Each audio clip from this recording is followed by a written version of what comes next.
ঘড়ি আমাদের প্রতিদিনের সময় মেপে দেয়, কিন্তু কখনো কি ভেবেছ একটা ঘড়ি যদি সময় নয় মৃত্যু মাপত?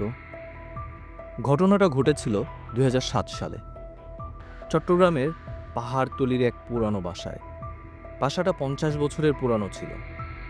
অনেকেই ওটা ভাড়া নিতে চাইতো না, কিন্তু রিয়াজ নামের এক তরুণ নতুন চাকরি নিয়ে শহরে এসে সেই বাসাটা ভাড়া নেয়।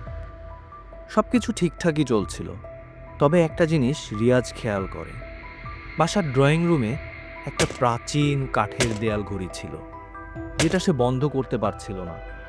ঘড়ির কাঁটা ঘোরে, কিন্তু শব্দ হয় না। একদিন মাঝরাতে ঘুম ভেঙে রিয়াজ দেখে ঘড়ির কাঁটা থেমে গেছে ঠিক 3টা 15-তে।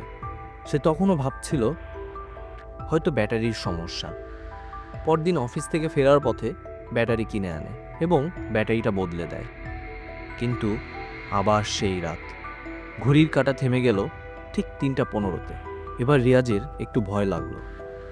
এরপর রাতে হঠাৎ সে শুনতে পায় টিক টিক টিক শব্দ। ঘড়ির কাঁটা চলছে, কিন্তু এখন ঘড়ির কাঁটা পিছন দিকে ঘুরছে। আর তারপর ঘড়ির পাশে দেয়ালে ভেসে ওঠে একটা মুখ, একটা মেয়ের মুখ।